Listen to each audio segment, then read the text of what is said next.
Hey guys, today I'm going to show you how easy it is to make your very own film box. So right here, I'll get it completed part. This is what it looks like when it's completed. I'll show you how to make one. This is my informative speech. Alright, so first what you're going to do is you're going to need to find a printer, color printer, and you're going to want to print these lay flats out. Now I could show you how to do it digitally, but I don't want to dwell on that because I have actually put together everything you need to print, to make these just from paper, and I'll be releasing them for free soon. But yeah, you can make your own film lay flat on paper just by printing it out. And for this example, I've mounted it on a piece of paperboard to make it more authentic. But honestly, it might not even be necessary for some people, because if you print them on cardstock, and it's probably good enough.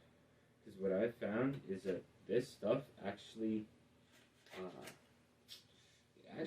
ends up impacting the final quality and making it really hard to fold into a neat box. So, yeah. Just want to cut it up,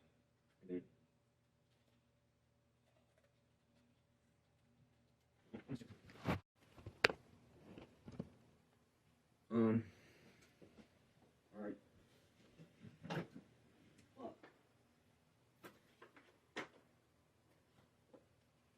This is actually one of my examples. It's actually the biggest box I've made. This is an Eastman film cartridge, 5x4 spool. So the size is an estimate, but I kind of just made it as big as I wanted it to be, which is pretty big. Most of these I'll never have the ability to see in person because they're so rare anyways. Alright, so moving on to the second step. After you've cut out your lay flat, you're going to want to go back and trim off some of the white bits, because that'll impact the quality. You definitely do want to lacquer your boxes before you fold them. I know I lacquered these, I lacquered them after and before. The lacquer I have came from the dollar store. It takes forever to dry, but I recommend doing it when they're flat, so you don't have to deal with a sticky, wet box. You can kind of see how convincing these look with like original price stickers on them. Yeah, you could definitely tell something was weird up close, but from a distance they look real. They look like movie props, which is exactly what I'm going for. So let's not do the side check. So to fold them up, you're going to need a piece of glass and a piece of steel to use as a flat edge. The steel comes in handy smaller parts, but glass is the most helpful for making your edges. Now you don't need to use a piece of glass or steel. You can use some other straight edge that you find, but I prefer this to be the easiest.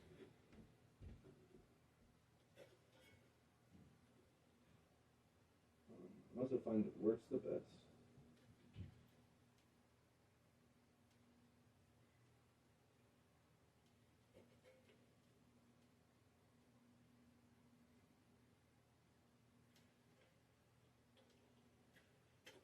This is a rewarding hobby because the process involved feels like you're counterfeiting, but it's legal, and at the end, you get to have a really convincing display.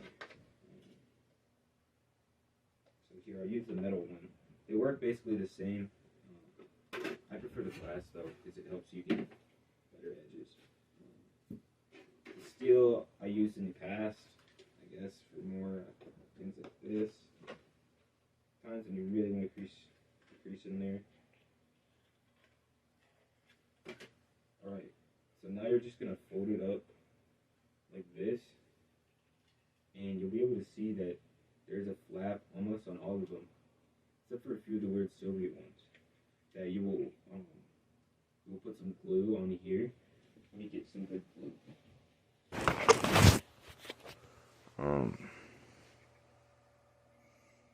Yeah, this is why you don't use super glue, because it gets on your fingers and burns you. It's not good, but you can see the seam there is pretty good.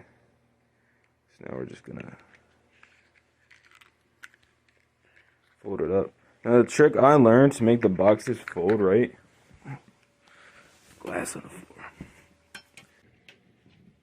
If you hold it like this and you press it down, you can find where the box naturally meets, and then you can just put a piece of folder material, fold it in, so you can get a perfect match, friction fit every time by doing that.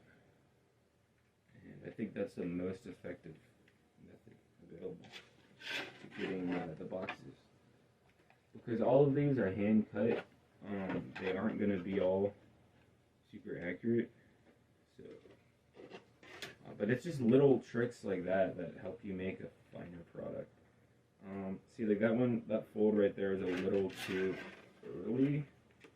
You can also put it on the outside, bend it backwards like this, and bend it forward. Anything to help you get it in there.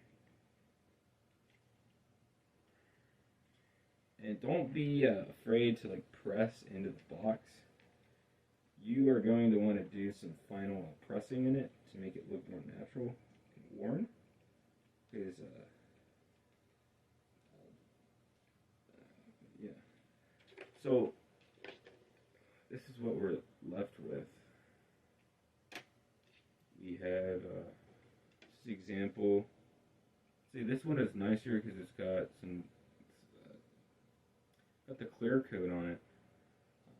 But now I'll show you how to add stickers in.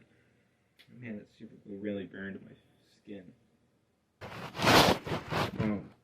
You can also add aging with a lighter. But what you're going to do with the lighter, I can show you. You'll take the box. I'd actually recommend using a candle. And just get some char on it. Like this. And then what you're wanting to do is get it wet and wash the char off.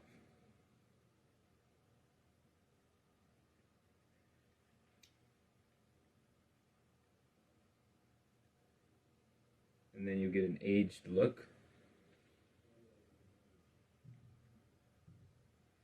But I don't really recommend that, because you want these to kind of look new, unless you're going for an expired film look. So here's the stickers I got. I'm gonna look for a good one. Yeah, I like this one, $5. And Magna Photo sticker. So what you're gonna do with the sticker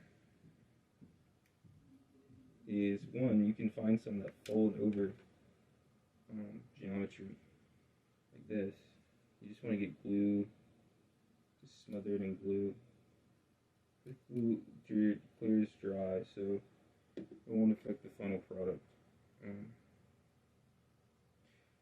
It's counterintuitive, but covering up the name of the film can oftentimes give you a more believable prop effect than if you would put the label somewhere like off the side. See, like here are a few of my examples.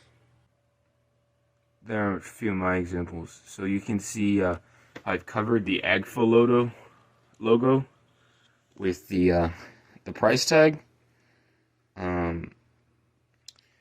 Because I feel like that nobody really cares about the logo, they care about the film. So that's what these stores would do. I have all sorts of ones. I have Oler Pharmacy, film processing, and these are all labels that I scanned myself. I have the real one, like the James Way label. That's the real one. Let me find one that has the. Yeah. So the real label is on the right, and the fake one's on the left. Is that pretty funny?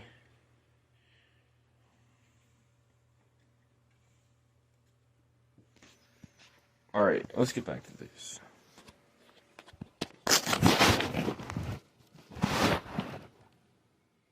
So, let the glue dry.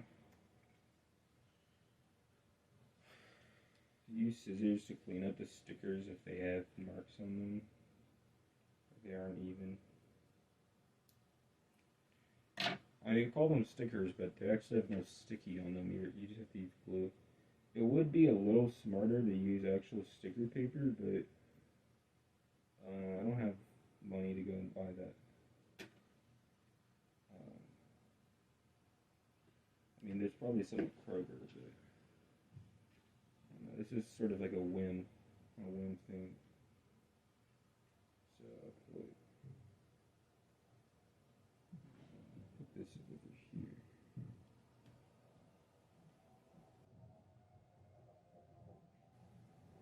Now we've got our completed box. It's just got to dry. Here you go. Now, doesn't this look realistic?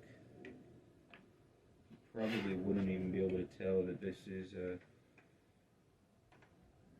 these are items that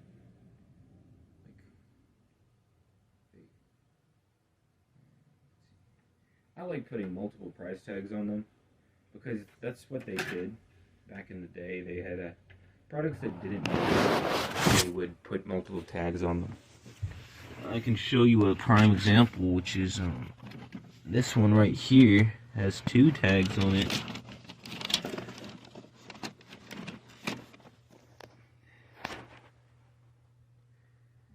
Yeah. Also some other examples, but again, they're all on the film boxes. So, yeah. I hope you guys enjoy the little tutorial. Here's a little selection of what you can make with the boxes.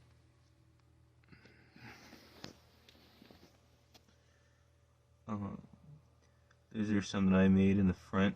Those 2 in the back are not. But yeah, I've made those 2.